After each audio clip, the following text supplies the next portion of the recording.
Did we just witness what we really just witnessed? Caitlin Clark is insane. I mean, I thought this was going to be a shake the rust off type of game. Oh my God. Caitlin Clark comes back for vengeance, defeats the only undefeated team in the WNBA and makes it look like slight work. Imagine you're scrolling on a Saturday night, half listening to the TV in the background, when a sudden roar punches through the speakers and pins your attention. Gainbridge Fieldhouse in Indianapolis isn't just loud, it's trembling, vibrating like a subway platform with a train about to barrel through. The camera pans across a sea of fans who look as if they were summoned here by some collective intuition that history is about to clock in for a surprise overtime shift. And then she appears, Caitlin Clark, ponytail bobbing, warm-up tee discarded. No Hollywood-style smoke machines, no dramatic fireworks. Just that calm, unbothered stroll to the scorer's table that somehow feels more electric than any laser show. After nobody brings up the WNBA while Caitlin Clark's out, she's back, and so is the media talking about the WNBA. Some things that the old guard just don't want to admit, but it is what it is. You guys noticed, right? When Caitlin Clark was out with injury, were they talking about WNBA on First Take? No. 19 days she's been out. 19 days of quad rehabs, practice court walkthroughs, calls from media producers begging for updates, and in those 19 days, the WNBA's national viewership cratered by more than half. People who were borderline obsessed in May barely mentioned the league once she sat down. Pundits on Daily Debate shows pivoted back to NFL minicamps and NBA coaching rumors. The New York Liberty strut in unbeaten 9-0, shoulders squared like a prize show dog that's never lost best in show. Breanna Stewart is doing her usual velociraptor on defense thing. Arms everywhere, eyes tracking 3 possibilities at once. Sabrina Ionescu is gliding into half spaces, delivering dimes so casually it looks like she's handing out coffee orders. Indiana, by contrast, opens jittery, like a band still tuning its guitars after the lights go down. Liberty sprint out to a 17-6 cushion that feels heavier than the score itself. And for a couple of possessions, you start to wonder, maybe this is the night the hype train finally stalls. Maybe 19 days of YouTube compilations and breathless talk radio segments are about to get a dose of unwelcome reality. You're not seeing this from Nafisia Collar. You're not seeing this from Aja Wilson. You're not seeing this from Kelsey Plum. You're not seeing people take these logo threes, guys, like Caitlin Clark, and back-to-back 3-pointers, guys. Clark dribbles just inside the logo, waiting for Nalissa Smith to angle a screen. Stewart hedges late, just a fraction. That's all the daylight Clark needs. She rises from 33 feet, wrists snapping, ball arcing like a meteor shot out of a cannon. Net, pop, explosion. Crowd jolts to life as if someone turned on stadium-wide espresso taps. Next trip, barely 15 seconds later, she's in semi-transition. 3 defenders backpedaling like they're on ice skates. She drifts left, pulls from 31 feet. Cash. No rim, no drama. Indiana's bench spills onto the baseline in disbelieving laughter.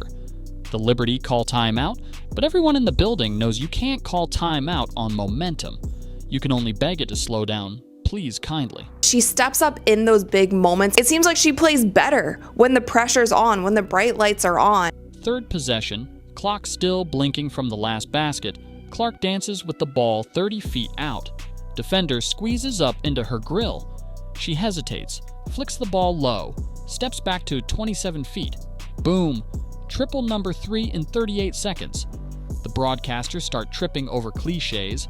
Heat check, video game range, Steph Curry vibes. None of which captures the sense that you're witnessing the sporting universe blink and reshape itself right here on a random regular season Saturday. Here's the stat line at halftime. 19 points on 8 shots, 6 assists, 5 rebounds, 1 near steal that forced a sideline scramble. Plus, this is crucial, dozens of little floor general moments you can't quantify. Clark barking instructions like an NFL quarterback, pointing teammates into the right gap, telling Kelsey Mitchell to stay corner because the low man is cheating, motioning Smith into a ghost screen at the exact angle that shakes Ionescu off by half a step. It's basketball telepathy painted onto live hardwood, and you start to realize the 19-day hiatus may have rewired her perspective. Games like this put fear in the league. When they see us going, when they see Caitlin, oh, there it is, and yep, that's demoralizing.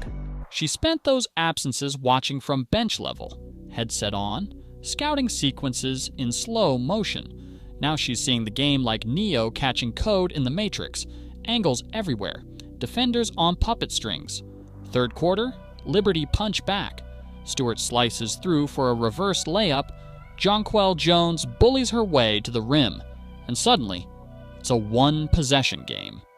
Indiana calls a timeout.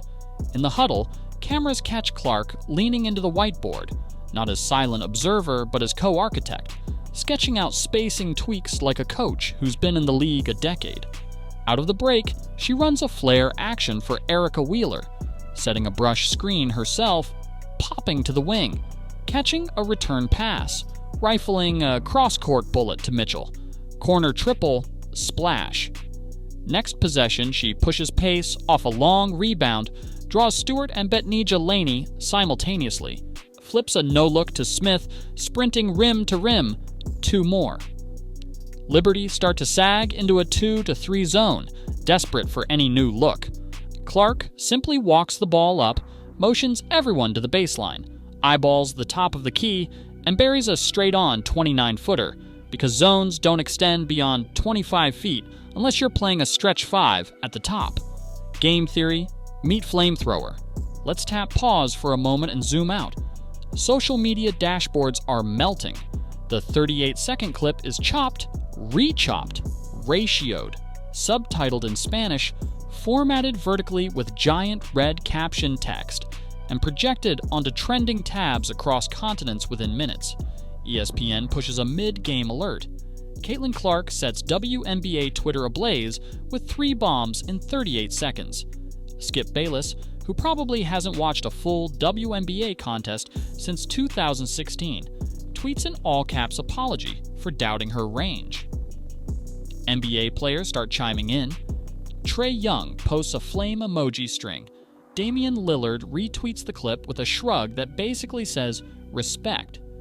Viewership numbers aren't even finalized, but early estimates crossing producers' desks suggest this might smash every regular season record the league has compiled since Lisa Leslie dunked in 2002. Remember, we're talking about a rookie year player, second season to be precise, still months away from her first offseason as a training camp veteran. Back to the live action. Early fourth quarter now, and the gym feels like a prize fight in the championship rounds. Liberty down 4, trying to muzzle the bleeding. New York presses full court, forcing Indiana into a chaotic sequence that ends with Clark trapped at mid-court. She pivots, keeps her dribble alive, spots Mitchell flashing back, threads a bounce pass through 3 limbs. Mitchell flips it to Smith driving baseline. Dunk attempt heavy off back iron, but Clark is already crashing weak side, grabbing the carom and flipping in a reverse putback in one motion. 8 points, 3 passes, 2 rebounds, and 2 heart rate spikes in about 30 seconds. If you're a Liberty fan, you're gripping the armrest, checking the scoreboard every 6 seconds, quietly praying this storm passes before the deficit grows past reach. There's a still photo making the rounds as we speak, the moment Clark releases that third bomb in the 38-second spree. Hands up, perfect form, defender's arm extended in late desperation, ball frozen at apex, fans behind her mid-rise, mouths open. The image impales itself into basketball memory, the way Jordan's last shot posing Salt Lake did, or Kobe's jumper over the Suns with the jersey in his mouth. The shapes are different, the stakes smaller, but the emotion, the collective "you were there" gasp, is identical. There's a certain sound when 30-plus feet of trajectory resolves into a whisper swish. It's the sound of possibilities combusting into fact. We hit the final 90 seconds with Indiana up 3. Liberty could still steal it. Stewart draws a foul, drains both, margin down to 1. Fever inbound. They could play it safe, bleed clock, search for a layup. But you balls finding Clark. She crosses half court with Laney in her face, uses a shallow screen. Defenders switch. Jonquel Jones steps out, 7 inches taller, wingspan like a garage door. Clark doesn't blink. She rocks once left, crosses right, pulls up from 26, nothing but net. She backpedals with a half smile, not a snarl, just a small acknowledgement that some things can't be defended, only documented. Buzzers sound, arms raise, Indianapolis faithful belled a roar so loud you might need a structural engineer to confirm the rafters can handle it.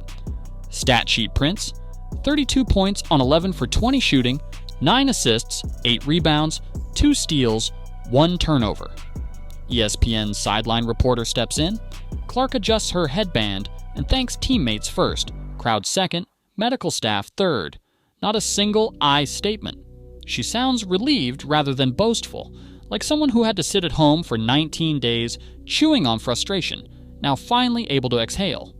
Later, in the media room, a reporter mentions that league ratings dipped 55% while she was gone.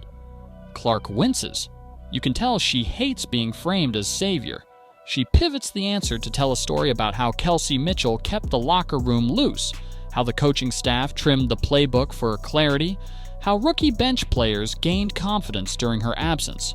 She calls the injury a blessing because it let her watch tape from farther back, letting patterns jump out. That's a second-year pro, talking like an assistant coach.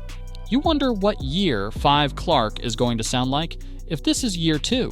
Meanwhile, network executives run quick math in hushed control rooms. If a Saturday regular season game flirting with primetime can flirt with 3 million viewers, what happens when the Fever reach late season playoff contention? What happens if next year's schedule flexes them into Sunday ABC windows twice a month? Advertisers daydream about cross-promotion bundles. Kids beg parents for Fever jerseys out of stock until August. Feels bigger than a game. Feels like the sport found its Tiger Woods moment. It's Michael Jordan crossing into global icon status. Ticket resale prices have already doubled. The game is suddenly flexed to a national window. Clark shrugs at the news. She's busy queuing up film, noting that Sky defenders go under on high screens too often. She talks about wanting to notch her first WNBA triple-double, but only if it means a win. She doesn't mention ratings, record sales, shoe deals. Those things swirl around her like orbiting satellites. She keeps eyes on the rim.